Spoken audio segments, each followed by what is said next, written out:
19th, 1975. On or about that date, did you have occasion to know one Theodore Robert Bundy? Yes, sir. Did you know him prior to that? No, sir. Did you know at that time, and do you know at this time, what his occupation was at that date? Yes, I did. What was that? He was a law student at the University of Utah. You know what his occupation was in 1974? I believe it was a law student also. That's all I have. Bundy?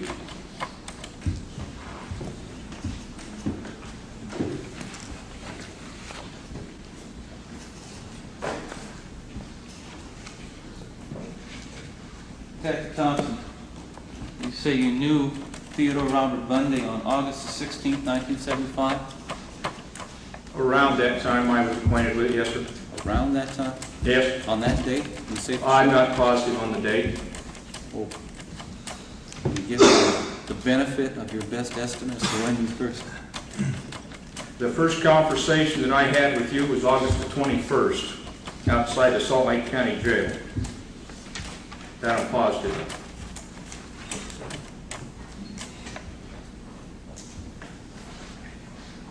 You ever met me prior to that? No, sir.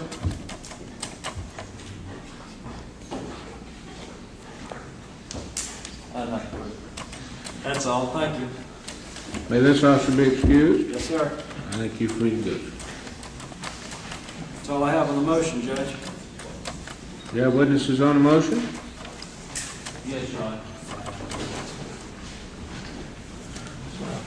Mr. Harvey would like a couple minutes to confer with you before I take the stand. We'll take a 5-minute recess, and you may confer with your counsel that we'll talk to you. Everybody remain seated. The judge is out of the courtroom.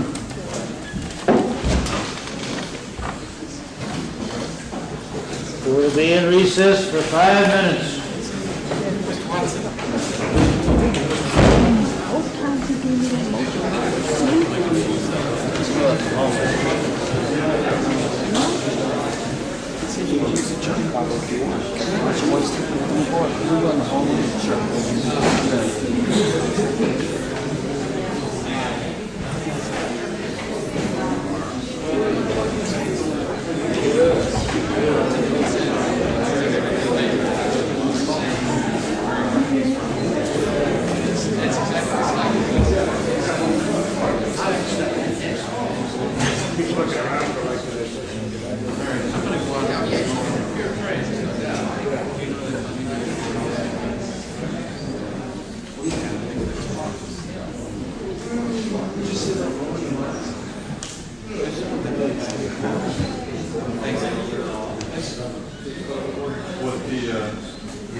That's why I went to come and got you. Yeah, that's one-on-one. You tell him what you want. Now, I just want to blow it out of the shot. There you go. Is that better? Mr. Bundy? Limited purpose of this hearing only. On the motion only, I understand. Raise your right hand, please. You solemnly swear that the testimony you will give to the truth, whole truth, and nothing but the truth, so help you God. I do.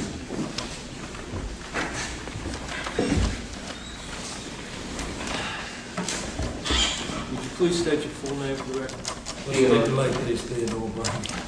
Theodore Robert Bundy.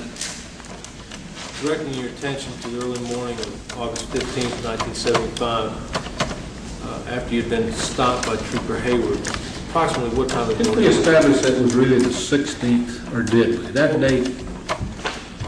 Judge, there's a discrepancy in the report. Well, it's either the 15th or the 16th. Is there any question about that? It's not All right. right. As long as we're not hung with one on one day and one on another, that's the only thing the court was worried about. We're talking about one single incident, either August the 15th or August the 16th. Is that correct, gentlemen? That's correct. All right. Proceed on. About what time? It was early in the morning, approximately 2 o'clock. After you had been stopped, did Officer Hayward say anything to you?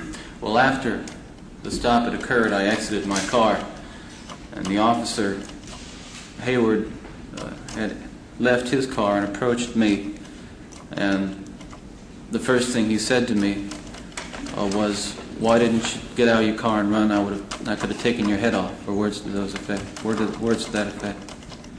Did he ask you for your driver's license and registration? He did. I think he asked me a number of questions which intervened the request for a driver's license, and I think he asked me after his first comment what I was doing in his neighborhood, to which I did not initially make a response. And then he asked me for my driver's license, which I got from the inside of my car. Did you produce a driver's license? Yes. Produce a registration? Yes. Did Officer Hayward advise you of your rights at that time? No. Could you relate to me the circumstances which took place immediately after you were stopped?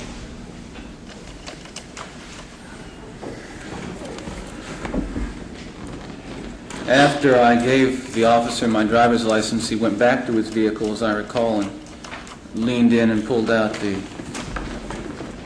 microphone that they use for the radios, and came back to me and told me to go stand by his car, which was approximately 10 feet in back of my car. He told me to wait there, and there was an officer, another state patrolman, who was already on the scene, and he told me to stay with the officer. He told the officer to keep an eye on me. Let me back up a little bit.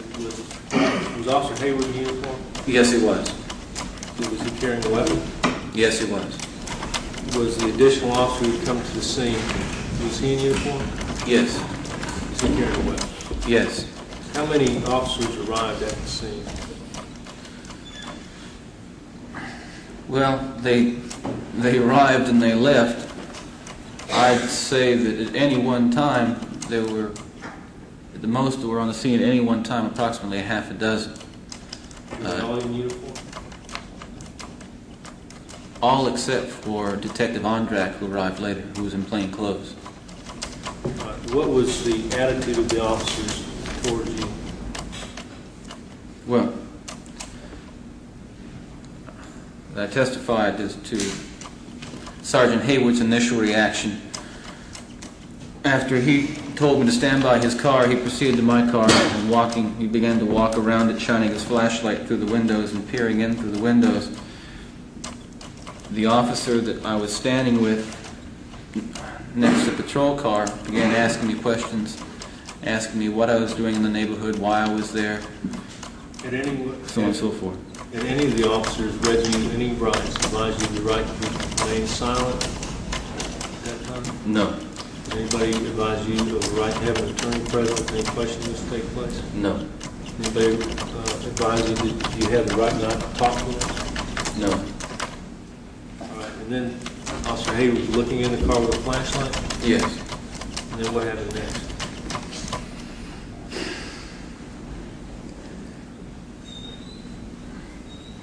He walked, as I was standing by the car, watching him and listening to the officer next to me ask me questions.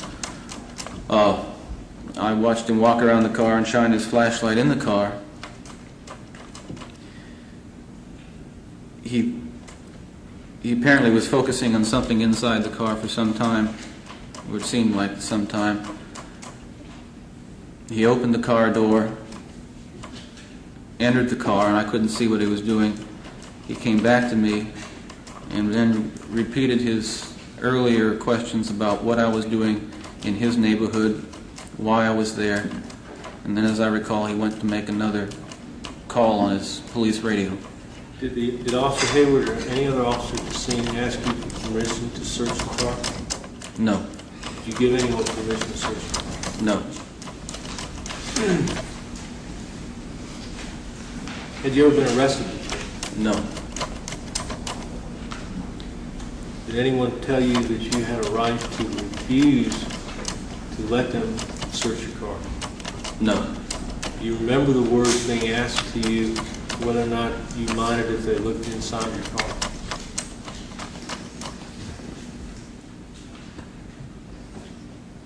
I can't recall a request to search my car, and the words,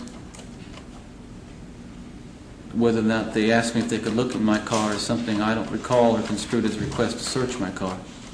Do you remember telling any of the officers that they could look in your car? No.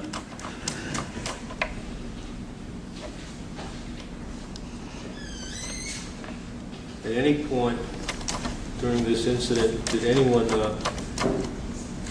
read you your Miranda rights or tell you your rights? Yes. At what point was that?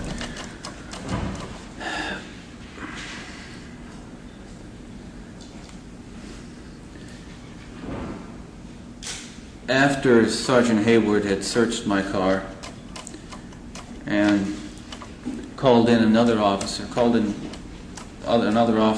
in, and after my car had been thoroughly searched by the other officers, Detective Andract approached me at that time and informed me that he was going to seize certain items from my car, and told me that he was going to attempt to get a warrant or a complaint or something of that type against me for possession of burglary tools.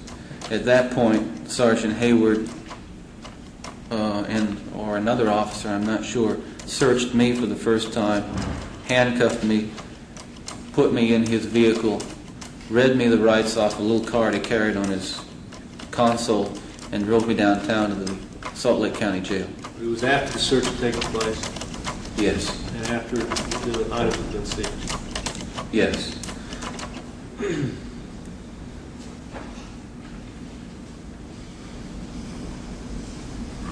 Did you try to stop the search?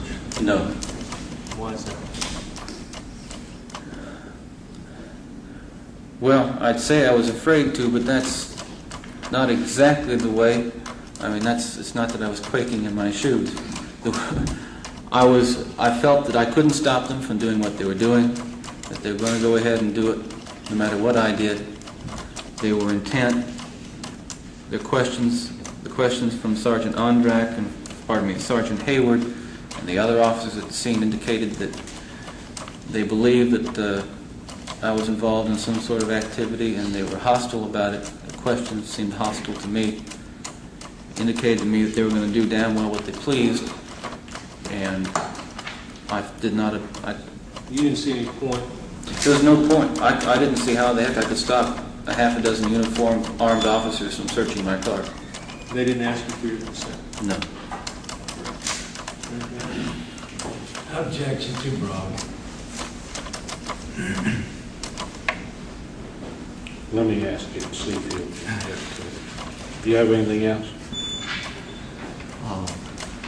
I think that about covers it. I have no further questions. Mr. McKeever? Thank you, Judge. Just a couple of things. That's not the first thing you told Hayward, though, when he asked you what you were doing in the neighborhood, did he? What? Excuse me? He asked you what you were doing in the neighborhood, and you didn't tell him right off what you were doing in the neighborhood, did you? I told him what... I responded to his question. I understand. What was that response? As I recall, the response, I don't know when it occurred, was that I had been in the neighborhood to the drive-in movie. Good one. I said my response to him was that I had been in the vicinity at a drive-in movie. And you told him the name of that movie, didn't you? Yes, I did.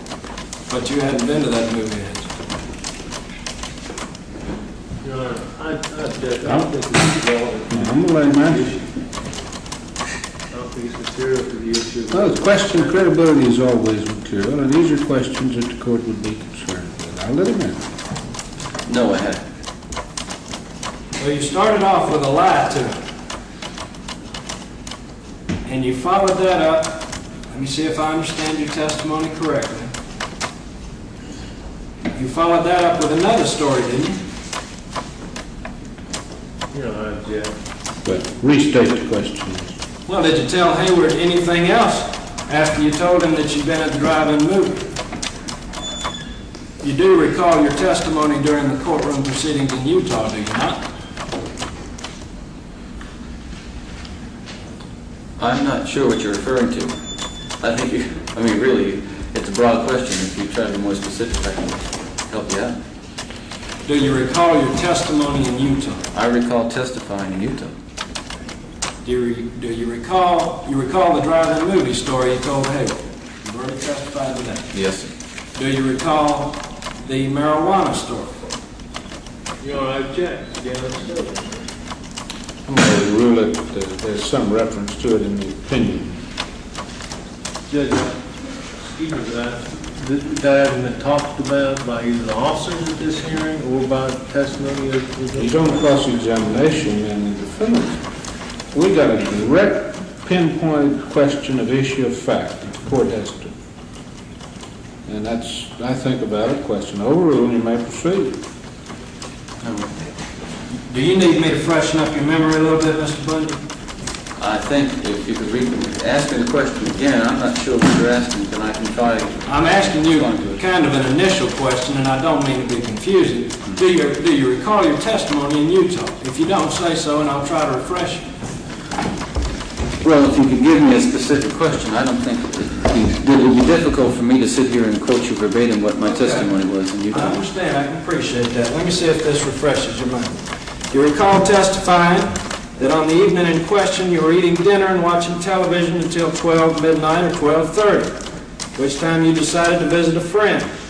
That upon arriving at that friend's house, you noticed the lights were out, you decided not to waken her up, and you proceeded to drive around for a while. You ended up in the Granger area where you decided to smoke some dope. Your Honor, excuse me, but if he's going to ask me a question, I will object to the summarization of the entire line of questioning. He's going to ask me a question. Well, if I've sufficiently refreshed your memory, say so, and I'll stop. You want to tell us about that testimony? Do you recall that, Mr.? Do I recall the testimony? You apparently do. You just told the court there was lengthy questions and answers about that point.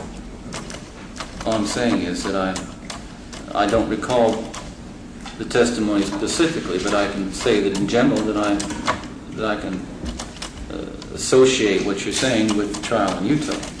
Okay. Specifically, do you recall telling the court in Utah that you fled from the officer in order to get the smoke out of your car, and that you threw the marijuana out the window during the chase? Yes. Now, back to this case. Isn't it a fact that you've done all of the research on this particular motion? Yes, such as it is. Yes, I have. Have you found some cases on the point? I found too many cases. And the point we're talking about is consent to search, isn't it? That's one of the points we're talking about. Are you familiar with what the factual basis would need to be for a consent search to be thrown out? Yes, I'm familiar with it. I am now. I wasn't then. That hasn't colored your testimony a bit. I think you'll find, well, no it hasn't. And I think you'll find, if you review my testimony in the suppression hearing in Utah, that it's essentially the same. That's all I have, Judge. Any legal right? Do you have anything further, Mr. Bundy? No, sir, I don't. You may step down.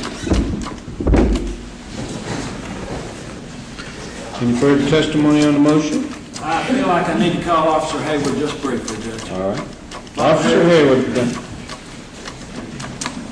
Sergeant, I guess he is now.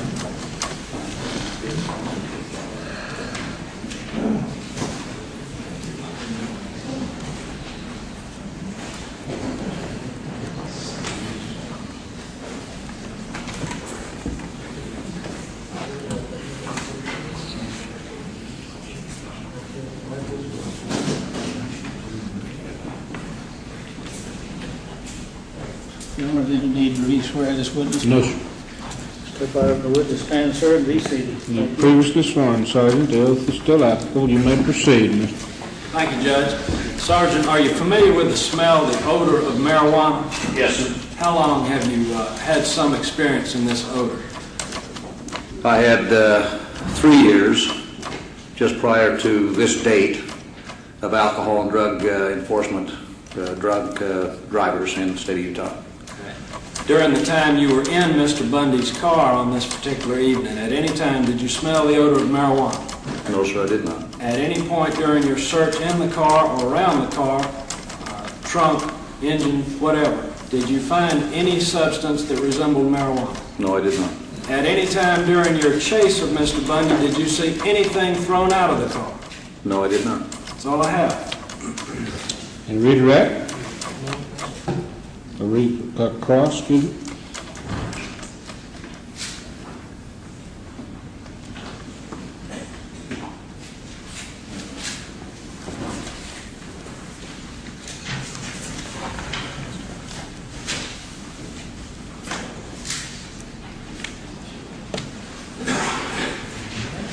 Your Honor, we approach the bench.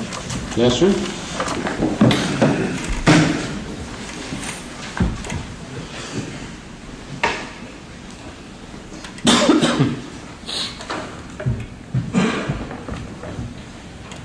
I have no recross on this witness.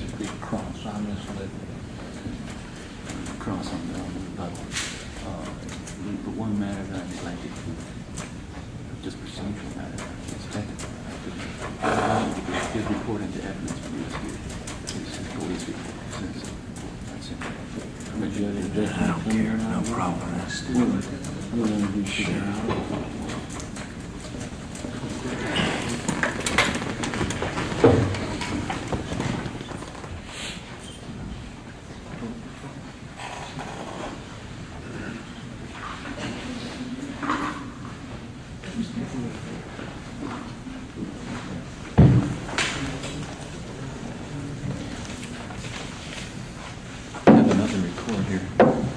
You marked his report on your... We've marked the report. This one. This is Just asking if that's the full report and if it's accurate. Sergeant Hayward, I'm showing you a document list marked as defendants proposed exhibit A1 identification. I ask you to identify that, please.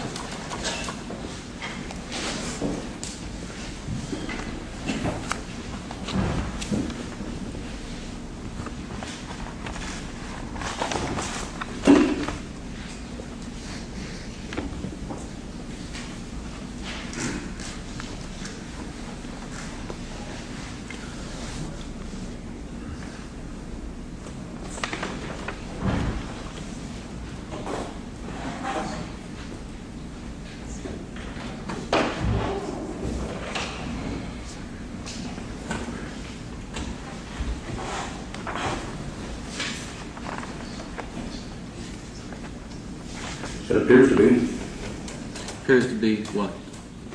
the same document I have here, full document. Your incident report of the stop that occurred on August the 16th, 1978? Yes. We'd offer this in the evidence. Be received without objection, out of order. No objection. On the motion to suppress standard evidence. That's all I have. Sergeant Hayward now be excused. Yes, sir. Let you free to do so.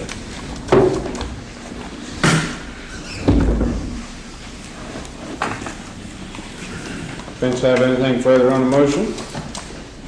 Nothing further, Your Honor. State have any other rebuttal?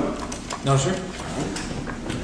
Motion's closed. And gentlemen, I'm going to take argument on both of the motions to suppress. In either procedure that you want to go by, you may take the state would argue first. Go ahead. Judge, may I ask? Motion to suppress what now? Is this motion to suppress Nina Neary's testimony also? Yes, sir. All right, I'm going to have to gather my troops. Are you prepared to argue on this one first, then?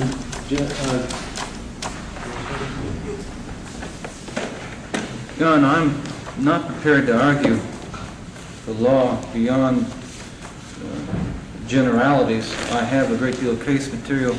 As I say, I have not had access to library to streamline it, as it were. I would be willing to make a general argument, but would reserve the right to submit to the court a memorandum of... All right, I'm gonna rule on both of them till in the morning anyway. I want to hear the argument on both of them this afternoon.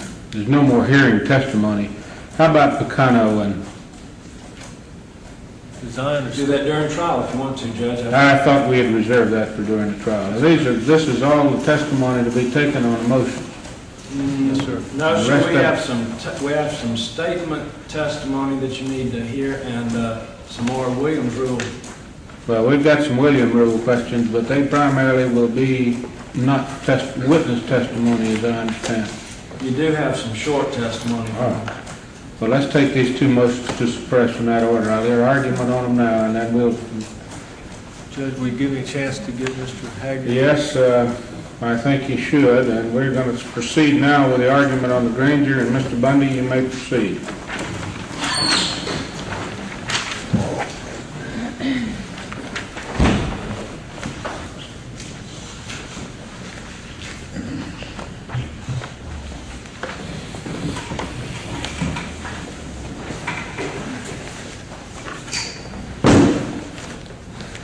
Your Honor, there's a lot of cases in that box, and they all deal with consent search issues. Yes, sir, I'm sure that there's probably that many more that you've missed. And I've missed quite a few. We're only dealing with a couple jurisdictions. As I said, I'm going to argue the law broadly because I haven't had an opportunity to complete my research on the status of Florida law, although I'm familiar with the parameters of the consent search issue as they exist here in Florida and those as outlined by the United States Supreme Court and other federal courts. Well, we really basically set the stage. I'm sure you've read Bustamante. Yes, sir. Let's proceed with that, and we'll go from there. And you're not going to be far wrong from Florida law. Well, I think before I refer to the Bustamante case, I think it's important that the court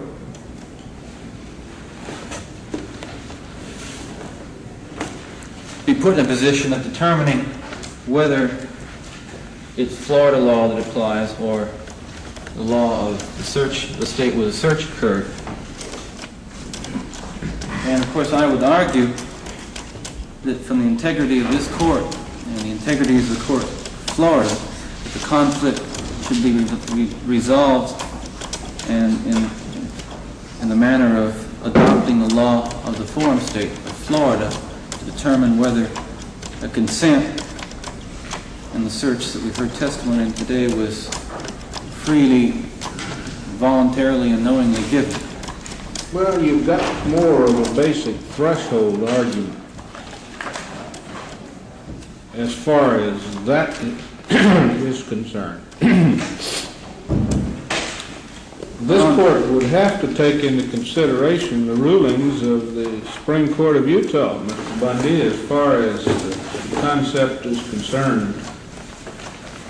And the only collateral attack, or something in the nature of a collateral attack, would be a federal argument. As this court conceives the law, I think the state of Utah has ruled on it, and it is provision of the Constitution that you're well aware of concerning full faith and credit and finality of the arguments as it relates to seizure of the goods under the forum of where they're seized. This court would consider that the only possible collateral approach would be on the basis of some additional federal requirement, maybe not brought to the attention of the Utah court. However, so that the record is patently clear, I'm going to proceed with the concept that both arguments, or all three arguments, are in fact open. And I'm not going to close you out on that. Brevity has never been the keynote of this trial and probably never will be. So I'll hear whatever you have to say. Well, I think, and I will do my best to acquaint the court with issues that are directly involved in the search, which did not come to the attention, or I would tell the court that these issues did not come to the attention of the Florida Supreme Court, or the Utah Supreme Court. However, I understand that the court has read the Supreme Court opinion, the Utah Supreme Court opinion, and will simply direct the court's attention to the findings of Chief Justice Ellett. And Chief Justice Ellett did not find that the search ruled on by the trial court was legal. The legal finding of Chief Justice Ellett in State v. Bundy was that there was evidence sufficient to justify the judgment of the court. It does not speak to the standards of law in Utah or anywhere else as applied to search and seizure, and the search and seizure issue involved in the Utah case. I think what we have here is simply a badly written opinion, and one which is self-evident, relies on virtually no case law, and a very highly complicated appeal. And so I will say only that I don't believe reading of the Supreme Court opinion is dispositive or in any way persuasive in determining the legality or illegality of the search that occurred, and it's the subject of this motion. Let me go to the Bustamante case because it's so often referred to and because it's so important in consent search cases. And I think that this court must first recognize that in the Bustamante case, the United States Supreme Court narrowly decided the issues before it and concluded that its ruling on whether an advisement was necessary. She has some. Hey, now. Where is the lady? Pardon? Where is the lady? Where's Mrs. Mary? She's right across the hall.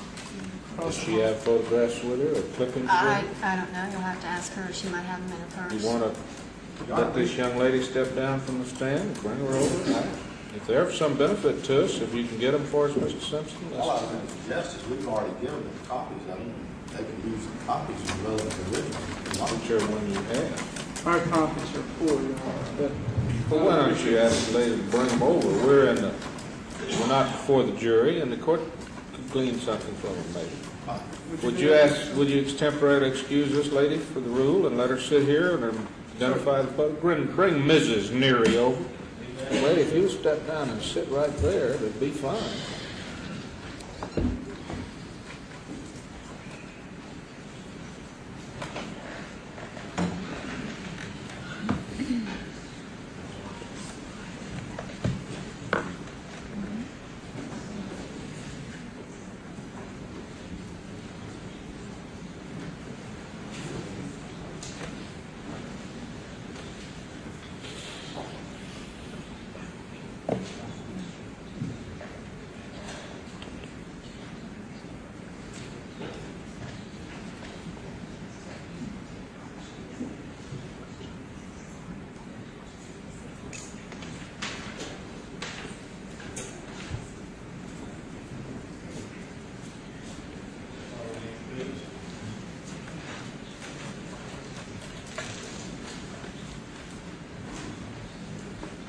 Come right over here, please, ma'am.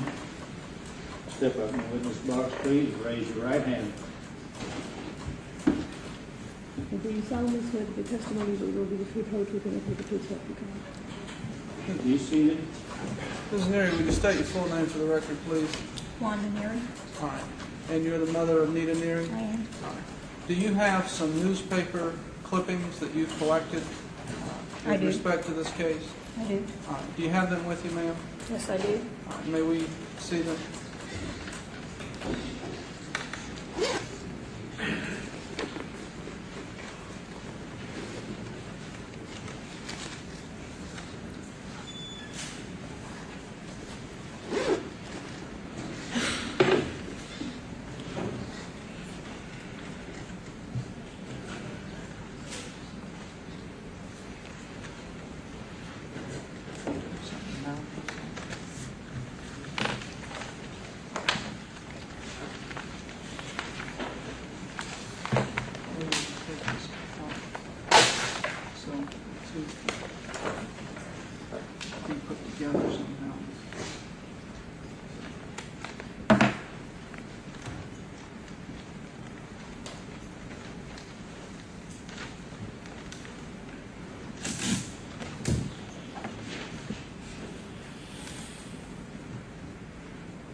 Haggard, you're only interested in the one that showed Mr. Bundy. Yes, Your Honor.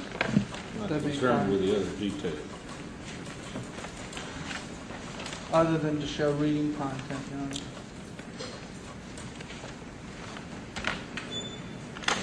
Return all to the lady that you can. If we need to make photostats for them to the record, we'll give them. I don't want to confiscate it. Your Honor, the one I'm returning is Sunday, January 22nd, 1978, the Indianapolis Star, page 10, section 3. Caption on it is Tallahassee Terror, Police Lack Clues to Killer. We'll see that you get the others with substitute photographs for them later.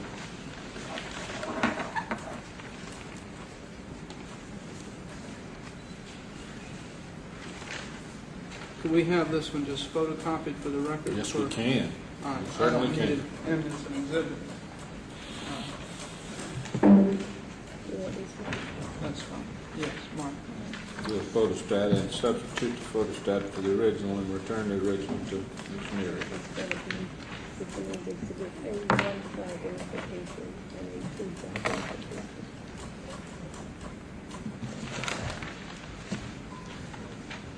Ms. Neary, while clerk is marking the other exhibits, I'll ask you and show you what has been marked Defendant's Exhibit A1 for identification, and ask you if you recognize this newspaper clipping.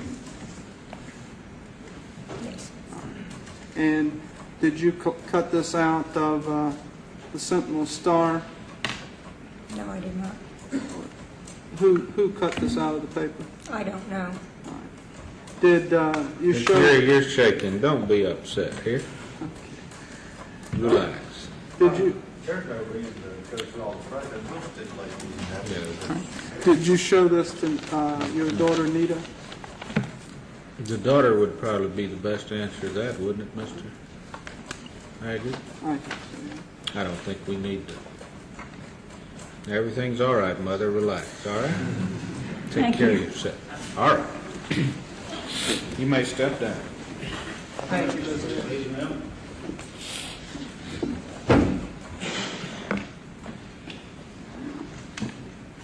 Young lady, please take the witness stand.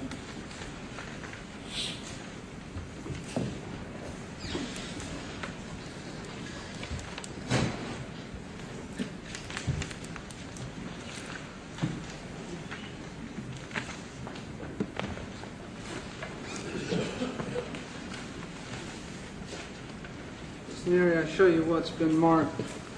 Defendant's Exhibits 1, 2, and 3 for identification, and ask if you can, A1, 2, and 3, ask if you can identify them as having seen them before. This one, no, I do not remember seeing it before. Which one is that, Mr. Haggard? Number A1. All right. Let me see.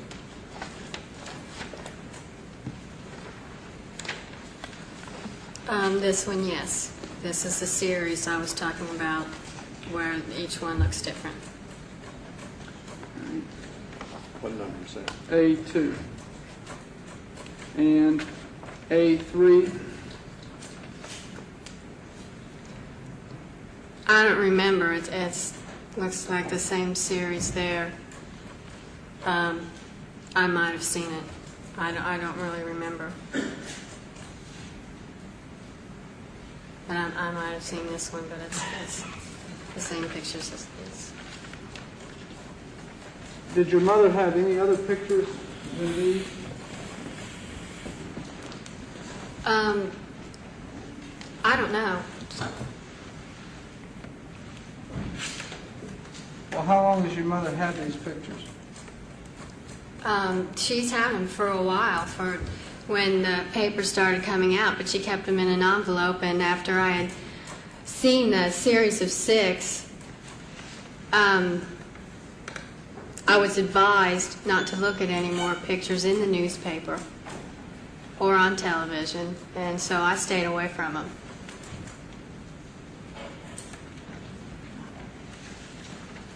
You've identified A2 as the 6 you saw.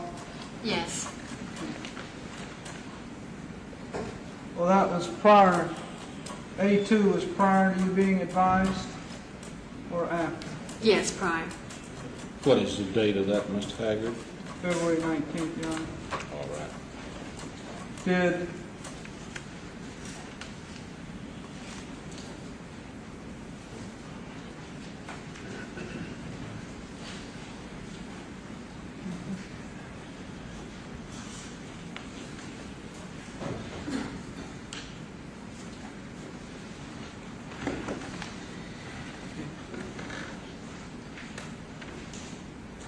Did you see all of the clippings that your mother collected? No, I did not. Did you see these that she brought here today? She already. I already. I was just she's answering. Now, if she's seen any other, I'll let you inquire. Did you see any in this one that had sort of a profile? No. Excuse me. Did you see any in, and that was A2, did you see any in A3 that had sort of a profile? No.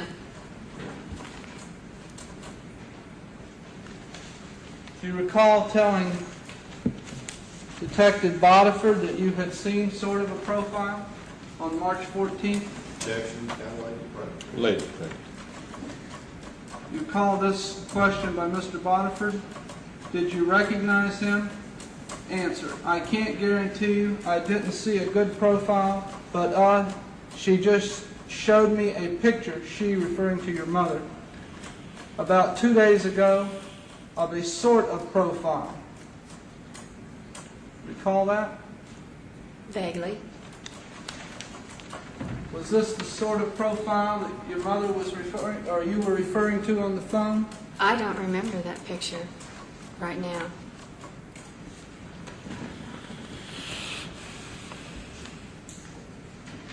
It was in your mother's possession, was it not? Objection. No, that's no test of her recollection. What is the date of that? The date, Your Honor, is 2 days after Exhibit Well, A2 never mind there. what A2 and that. What's the date of that? February 23rd. Thank you, sir.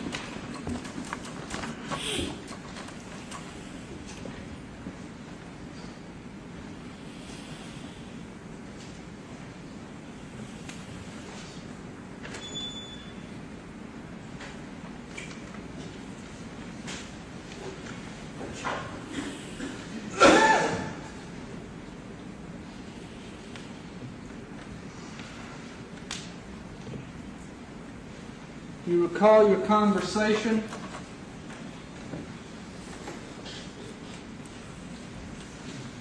Your Honor, so I can refer to the one I referred to as sort of a profile as A1 for the record. Do you recall your conversation with Detective Bodiford? Yes, I remember talking to her. What did he tell you about having someone in jail down in Tallahassee? Objection. Find out what you recall from the conversation first. Don't lead it through. What do you recall about the conversation, Larry? The main thing, the main point I remember about the whole conversation was don't look at any more clippings. Did he tell you why not to look at any more clippings? So I could have a positive identification and that the newspapers wouldn't sway my decision. Did he use the specific word taint? Pardon? Did he use the word, so do not look at any more newspapers so it wouldn't taint your identification? I don't remember.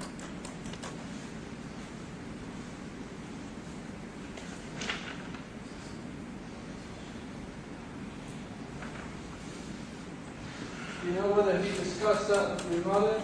Objection. Sustained.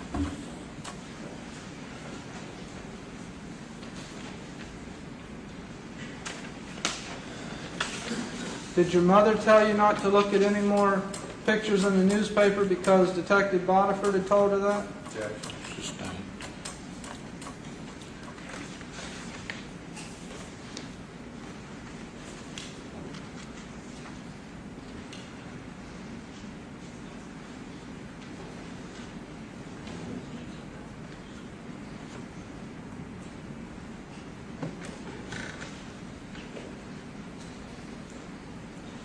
remember your mother showing you any newspaper photographs in the car?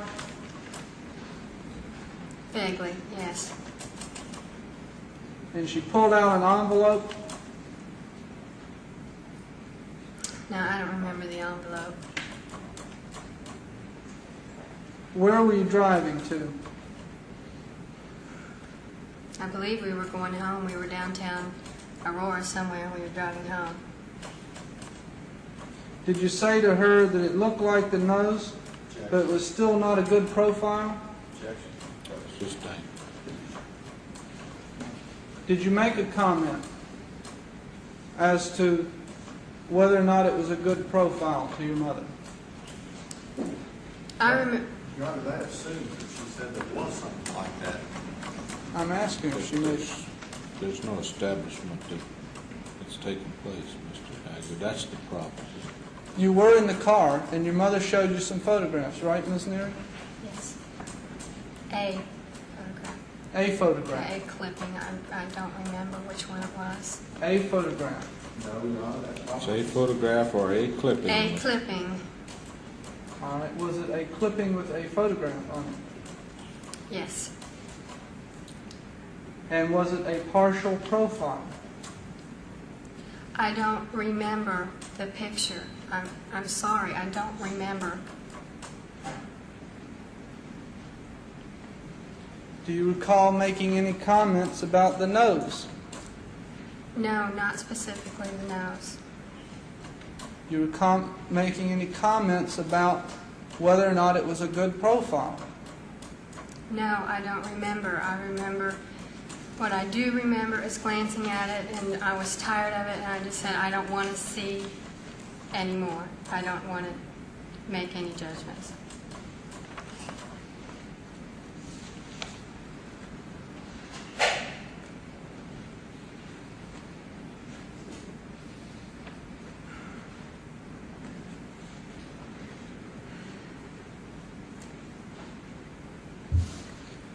Do you recall saying anything to Detective Bodiford about any resemblance of the newspaper photographs to the man going out the door? She's already established your members of conversation. I'll let him ask. I answered. Yes, ma'am. Could you repeat that, please? Yes.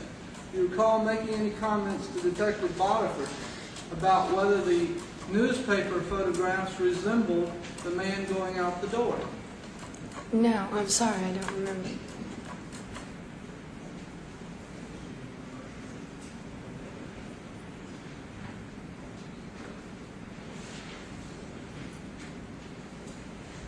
Do you recall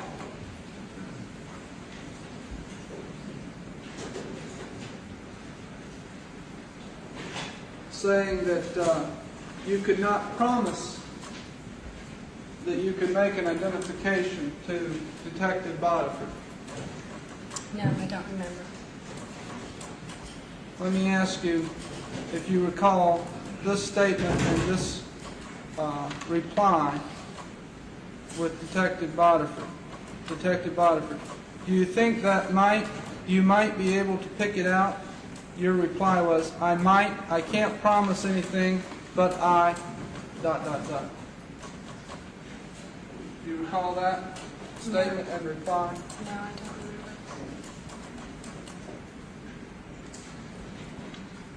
remember. And continuing by Mr. Bodiford, what about if you were to see a live lineup? And your reply, well, again, I can't promise anything, but it could, ... Do you recall that? No. Pardon? No. And your reply again, you know, I hate to promise anything I can't, you know. Do you recall that? Some of these statements just being taken out of context. I'm not sure the witness knows what they're about. If they're read out of context, make your objection timely. I don't have a copy of the document he's reading from, Mr. Simpson.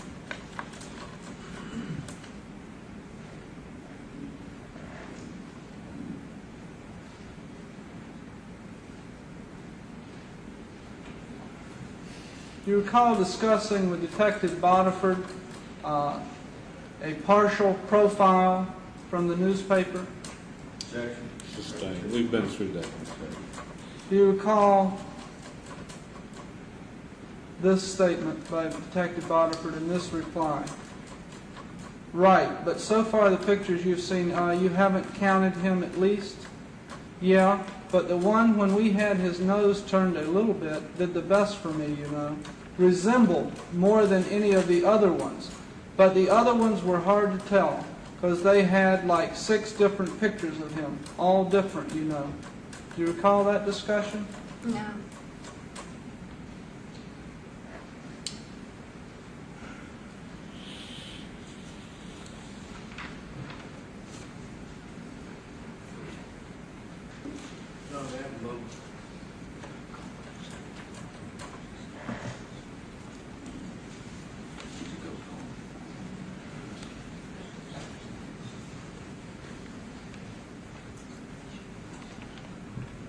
Your Honor, Mr. Harvey says my secretary called over. There was some emergency in my office.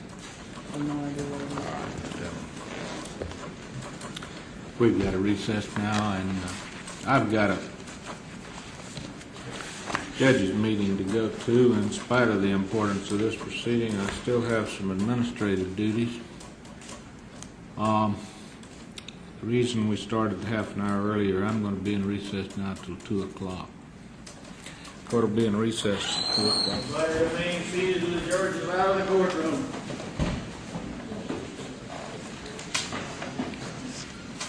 Court will be in recess until 2 o'clock.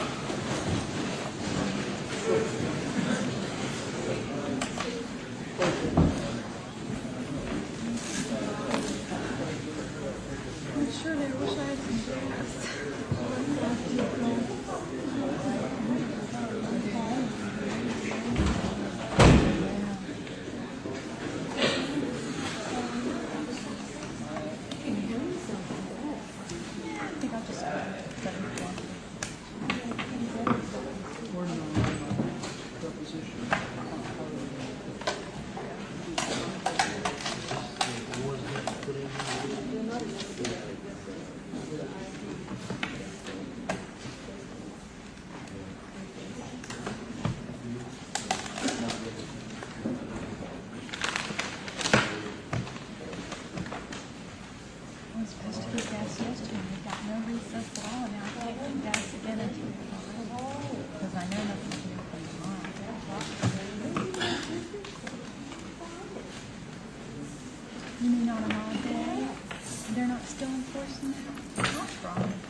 Because the guys want to look at them, and if they want to, they have time to look.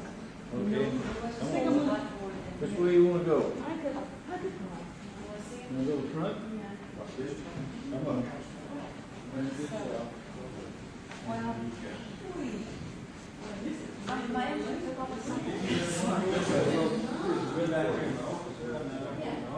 Okay,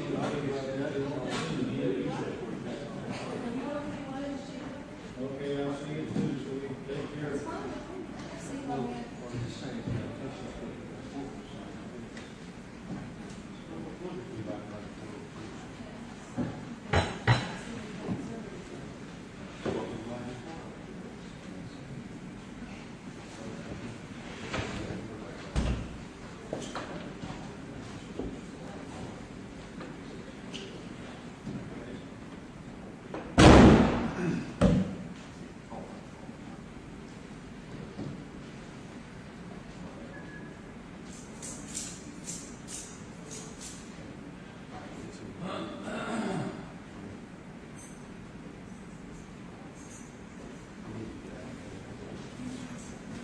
Talking a lot.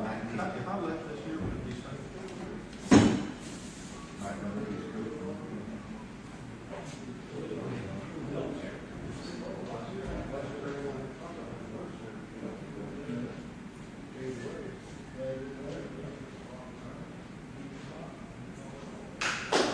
Okay, back. 2 o'clock.